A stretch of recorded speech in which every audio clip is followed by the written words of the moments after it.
Home sales activity in Metro Vancouver continues to pace well below historical averages as we keep seeing buyers and sellers pull back to the sidelines throughout the month of October. I'm Adina, Dragasanu, OAKWYN Realty, here with your November 2022 market update. Let's jump right in and take a look at the numbers.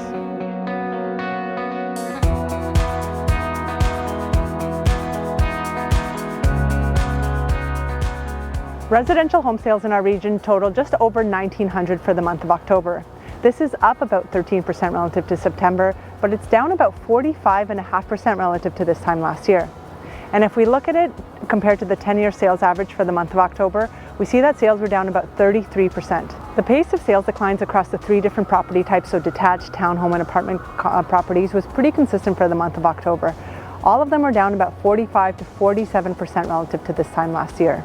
Obviously, the recent increases in interest rates have played a key role in reducing affordability for many buyers. But the main dynamic I'm seeing on the ground right now with our clients is that buyers and sellers are on a standstill as they both speculate what will happen in the market over the next 6 months. While borrowing has become more costly for buyers, what we're really seeing with our clients is that many of them are pulling back, speculating that prices will decrease in the spring. At the same time, we're also seeing a lot of sellers saying, hey, we want to hold off on listing until prices increase again. Some of them speculating it might happen in the spring, some willing to wait a year or 2 years. And we could see this dynamic at play when we look at the inventory numbers. So if we look at the pace of new listings coming onto the market, we see that this was down about 4.5% relative to September, and it was down about 0.5% relative to this time last year.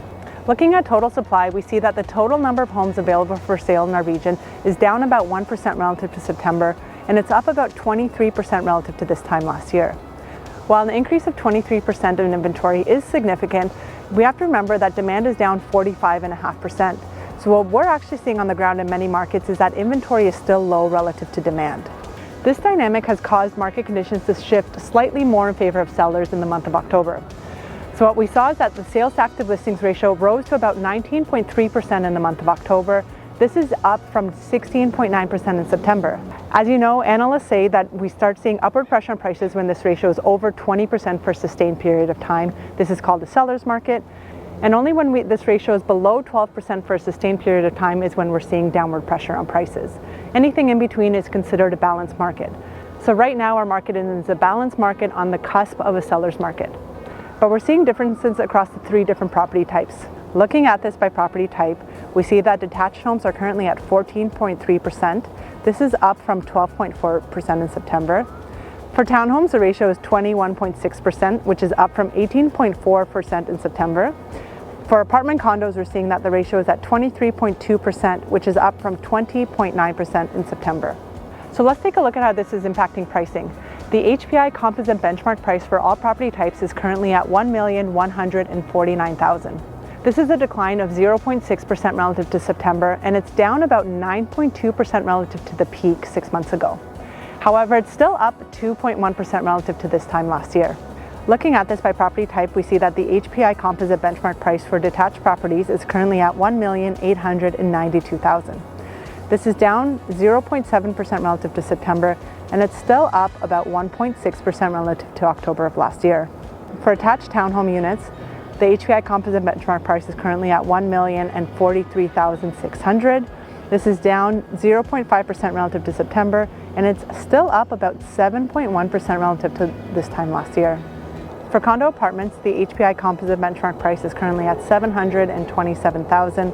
This is down 0.2% relative to September, and it's up 5.1% relative to this time last year. So what does this all mean, and what's ahead for our market? Well, as I mentioned before, right now we're seeing buyers and sellers at a standstill because they're both expecting prices to go in their favor in the next 6 months. And this is the big reason for the sales decline that we've seen. Personally, I think it's pretty risky to be speculating on where the market is headed in 6 months.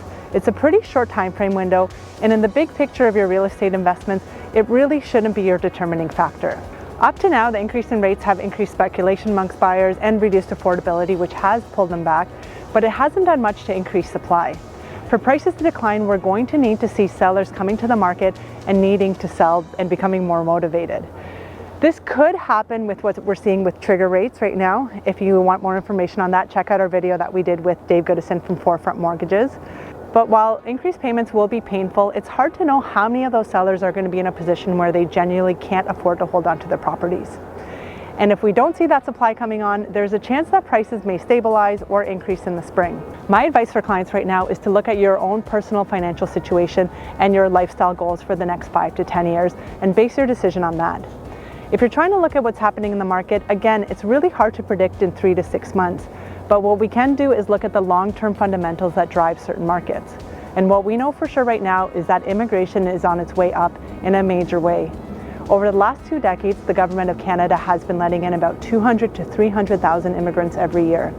In 2021, that number was over 400,000, and it looks like they're increasing this target by at least 20,000 for the next 3 years, meaning that in 2025, their target is to let in 500,000 people that year alone. So with approximately 2 million new immigrants coming to our country within a 4-year time span, in a time of this great financial uncertainty where a lot of developers are pulling back from their new developments and supply, I think we could almost undoubtedly expect that we're going to see housing pressure within the next 2 or 3 years, both in the rental market and the housing resale market.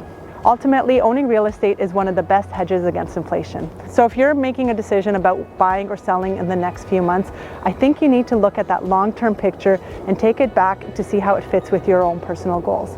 Don't just read the news headlines or listen to what your friends and family are saying without looking at the numbers to back it up. If you are contemplating making a move, whether that's buying or selling or moving yourself up or down the market, feel free to get in touch, and I'm happy to have a discussion with you based on what's happening with your property type and neighborhood that you're interested in moving to. And if you are planning to make a move, even if that's outside of the city, don't hesitate to get in touch. I have a great network of realtors all across our province and the country that can help you with your real estate goals.